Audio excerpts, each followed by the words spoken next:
Mahalakshmi serial റിവ്യൂയിലേക്ക് എല്ലാവർക്കും സ്വാഗതം.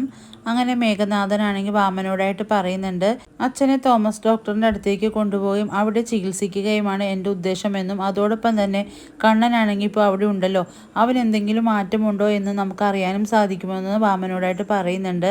ഇത് കേൾക്കുന്ന സീമന്തിന് പറയുന്നുണ്ട്, ഇപ്പോൾ അച്ഛൻ്റെ നട്ടലിന് മാത്രമേ കുഴപ്പമുള്ളൂ, ഇനി അവിടുത്തെ ചികിത്സയും കഴിഞ്ഞു വരുമ്പോൾ അച്ഛൻ്റെ ശരീരം മുഴുവൻ തളർന്നു പോയാലോ എന്നെല്ലാം പറയുന്നു. അപ്പോൾ മേഘൻ പറയുന്നുണ്ട്, അമ്മ കരുനാക്ക് വളച്ചിട്ട് ആവശ്യമില്ലാത്ത കാര്യങ്ങളൊന്നും ഇങ്ങനെ പറയല്ലേ എന്ന് പറയുന്നുണ്ട്.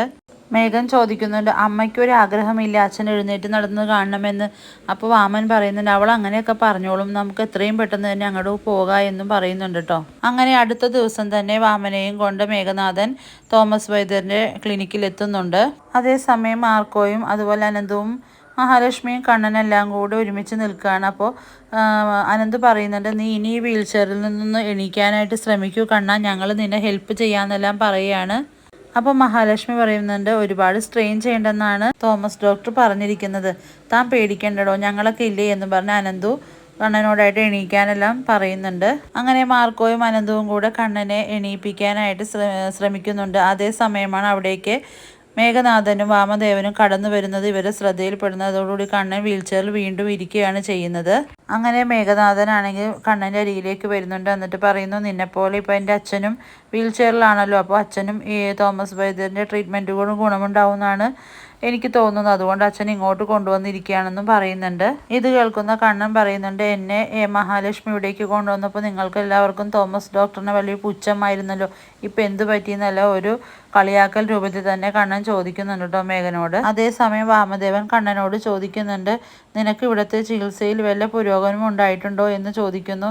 അപ്പോൾ കണ്ണൻ പറയുന്നുണ്ട്, അന്ന് എൻ്റെ വലതുകാല് ചലിച്ചതല്ലാണ്ട് പിന്നെ പുതിയതായിട്ടൊരു മാറ്റവും എനിക്കുണ്ടായിട്ടില്ല എന്നും തുറന്നു പറയുന്നുണ്ട്. പിന്നീട് മേഘനാണെങ്കിൽ തോമസ് ഡോക്ടറിൻ്റെ മുറിയിലേക്ക് വാമനയും കൊണ്ട് പോകുന്നുണ്ട്. അങ്ങനെ വാമദേവനുണ്ടായ അപകടത്തെക്കുറിച്ച് മുഴുവനായിട്ട് തന്നെ തോമസ് ഡോക്ടറോട് മേഘം പറഞ്ഞു കൊടുക്കുന്നുണ്ട്. കൂട്ടത്തിൽ ഡോക്ടറോട് പറയുന്നുണ്ട്, കണ്ണൻ്റെ അമ്മാവനാണ് വാമദേവനെന്നും എടുത്തു പറയുന്നു. ഇത് കേൾക്കുന്ന തോമസ് വൈദ്യർക്ക് ചെറിയൊരു പന്തികേട് തോന്നുന്നുണ്ട്. അപ്പോൾ വൈദ്യൻ പറയുന്നുണ്ട്, കുറച്ച് ദിവസം എന്തായാലും ഇവിടെ കിടത്തി ചികിത്സിക്കുക തന്നെ വേണം, അത് കഴിഞ്ഞ് നമുക്ക് നോക്കാമെന്നും വൈദ്യൻ ഉറപ്പ് കൊടുക്കുന്നുണ്ട് മേഘന്. അതേസമയം മേഘൻ ചോദിക്കുന്നുണ്ട്, കണ്ണൻ്റെ കാര്യത്തിൽ എന്തെങ്കിലും പുരോഗതി ഉണ്ടോ ഡോക്ടറെ എന്ന് രണ്ടുപേരും ചോദിക്കുന്നുണ്ട്. ഇത് കേൾക്കുന്ന തോമസ് വൈദ്യർ പറയുന്നുണ്ട്, അന്ന് ആ വലതുകാലം ഒന്ന് ചലിപ്പിച്ചതിന് ശേഷം ഇടതുകാലിന് യാതൊരു ചലനശേഷിയും ഇതുവരെയും പുതിയൊരു മാറ്റം എന്ന് പറയാനായിട്ട് ഉണ്ടായിട്ടില്ല എന്നും പറയുന്നുണ്ട് കേട്ടോ. ഇത് കേൾക്കുമ്പോൾ വാമനും മേഘനാഥനും വളരെയേറെ സന്തോഷമാവുന്നുണ്ട്. പിന്നീട് മഹാലക്ഷ്മിയുടെ കണ്ണൻ പറയുന്നുണ്ട്, വെറുതെയൊന്നുമല്ല മേഘൻ അമ്മാവനെയും കൊണ്ട് ഇങ്ങോട്ട് വന്നിരിക്കുന്നത്, അവർക്ക് എൻ്റെ ചികിത്സയിൽ എന്തെങ്കിലും മാറ്റമുണ്ടോ പുരോഗമനം ഉണ്ടോ എന്നെല്ലാം അറിയാൻ വേണ്ടിയിട്ട് തന്നെയാണ് അവരിവിടേക്ക് ചികിത്സ തേടിയെത്തിയതെന്ന് പറയുന്നുണ്ട്.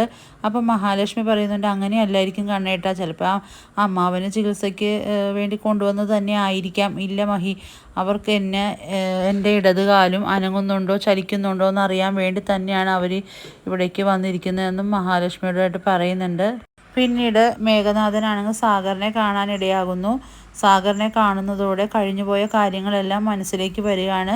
മഞ്ജു താലി പൊട്ടിച്ച് തൻ്റെ മുഖത്ത് എറിഞ്ഞതും അതുപോലെ തന്നെ സാഗറിനൊപ്പം ഇറങ്ങിപ്പോയ കാര്യങ്ങളെല്ലാം മേഘൻ്റെ മനസ്സിലൂടെ അങ്ങനെ കടന്നു പോവാണ്. ഇതേ സമയം മേഘന് തന്നെ നിയന്ത്രിക്കാനാവാതെ സാഗറിൻ്റെ നേരേക്ക് പാഞ്ഞെടുക്കുന്നു. എന്നിട്ട് പറയുന്നുണ്ട്, നീ എൻ്റെ പെണ്ണിനെ കട്ടോണ്ട് പോയവനല്ലടാ എന്നെല്ലാം പറഞ്ഞ് സാഗറിന് പൊതിരെ നല്ല അടി കൊടുക്കുന്നുണ്ട്. അതേസമയം മാർക്കോ വന്നിട്ട് മേഘൻ്റെ കയ്യിൽ നിന്നും സാഗറിനെ രക്ഷപ്പെടുത്തുകയും ചെയ്യുന്നുണ്ട്.